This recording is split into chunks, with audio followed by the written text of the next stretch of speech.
Titan Z here, back after being missing for 2 months. Sorry guys, my computer caught a virus, and I've also been doing I've been trying to get holiday shopping done, so sorry I have not been around for almost 2 months. I truly am sorry, but I am going to do a review today. Today we are reviewing Mighty Morphin Power Rangers 2010 Dino Megazord. I think it's how it's the Dinozords that become the Megazord. It's been a long night. I was trying this in a new format to review this. Didn't quite work, so I'm just going to go back to my old format of having the camera pointing at me. I'm going to try to keep these guys on the screen. As you can see, this is Tyrannosaurus. Something I'd like to note on this one. The Dinozords were from the Sentai series in Japan, and they changed it over to Power Rangers when they brought it over to America.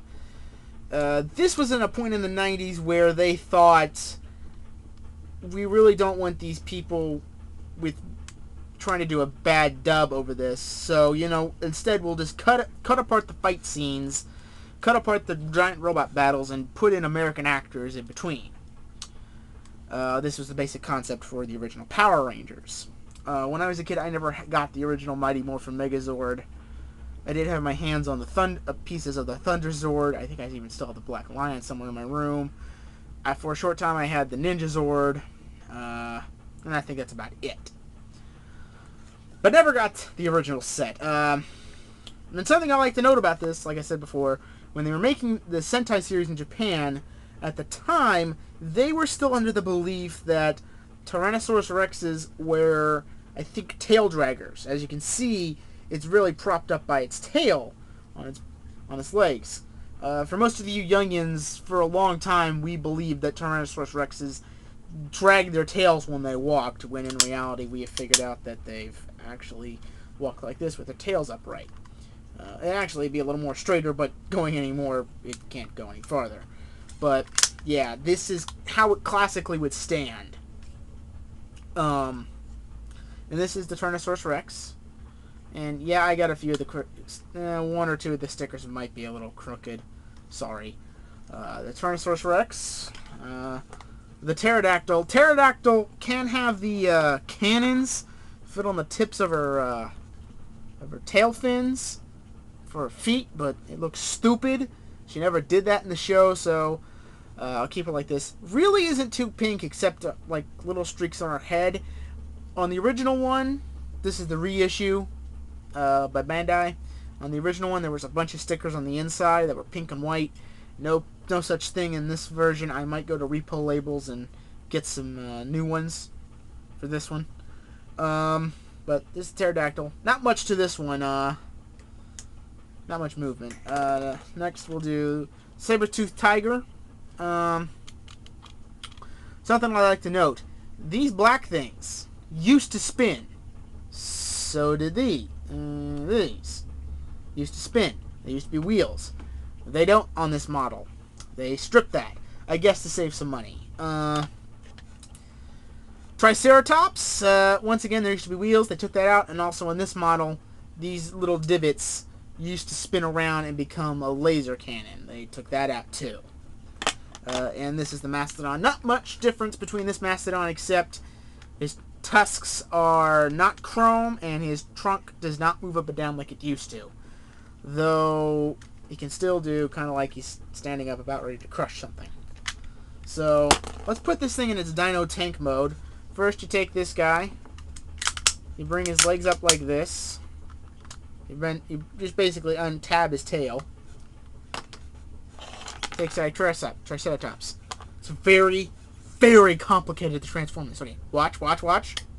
Oh, is that so hard? Plug him in. Saber-toothed Tiger actually is a little more different. You take her saber-tooths, bring them up, and as you can see, I'm referring to the Zords as the girls and the boys. Force of habit, I just used to do it as a kid. I can't stop doing it. You bring up her feet, put her legs back like in this, and then you bring her tail around just like the Triceratops.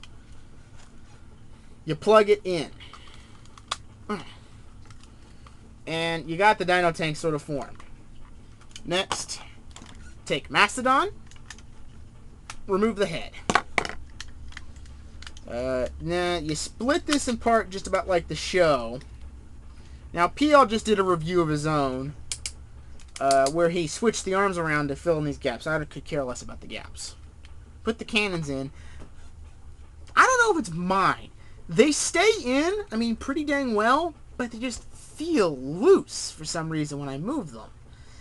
I don't know if it's just mine or if it's just the way it's designed. Now, what you do, there's tabs in the back, there's tabs here, there's tabs your connectors. You put that in there. And then there's tabs on each side, you connect it here. You're almost done. I like to bring up the tail because it just gets it out of the way. You attach, it's got little slots on her side, you attach her that way and bring her head forward. And officially on the show, her wings were officially folded away. Take the Mastodon, you flip this little piece out. There's a hole right under his head. Don't know if you can see that. Put that in, bring his head back down, and you have the Dino tank. They only used it really once in the series. Only once to fight Goldar, the first time they used it, but then they just switched the Megazord mode. Speaking of which, remove the cannons. Remove the head, the Mastodon's head. Remove Pterodactyl. You flip up the shoulder panels where the M's showing. I'm not sure if the M is for Megazord or for Mastodon. I was never sure of that. I'm pretty sure it's probably Megazord, but I'm not sure. Yeah, okay. And also, before I forget, you flip these around. Now, in the show, it would come inside, this would come forward, and they would come back together. That's how the show did it. Now you bring up his little feet, you straighten out his legs, bring these guys up, bring his arms down. Now, you bring down this chest piece, fold down the furnace horse head, close that, and now you got a creepy looking robot head. I swear to God, it just, without his little head crests, it reminds me of the Joker just went Joker smile on him. I don't know why, it just does. You take the Pterodactyl, you fold her head away, and there's two tabs on the Mastodon part. Just connect them, and then voila! The mighty Morphin Megazord. Get a close up. Pretty cool. Just like old G1 Transformers, he's a brick. This is all the articulation you get. And by the way, his arms come off for this combined mode. They're doing with motorcycles. I'm not getting those. No, I don't care. Also, you can take the cannons and place them back here, just like in the show. The Mastodon forms a shield, or the Mastodon head forms a shield. I don't think they ever used it too often. And the Power Sword, made of soft plastic. Because, you know, in this day and age, someone will get sued if you use something hard. Just slip it right in the hand. And then you have the mighty Morphin Dino Megazord. Still pretty cool. Brings back a lot of old childhood memories. Hoping they're bringing out the Green Dragon Megazord. They're reissuing that one too.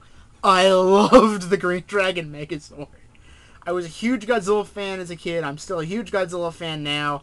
And the Green Dragon Megazord was just awesome. That's all I got to say about that. You can find this. Get it at Target. It's supposedly $20. I found it only in a Walmart so far, and I had to pay $24. But PL says you can find it at Target for $20. So if you can find it at Target, find it at Target. Get it at Target. $20 is cheap for something like this. We Transformer fans would normally pay $60 for a reissue of something from G1. That's all I gotta say. I said, great toy. Pick it up if you can find it if you're an old fan of Power Rangers like I am. Until next time, this is Titan Zed saying, I'll see you when I see you.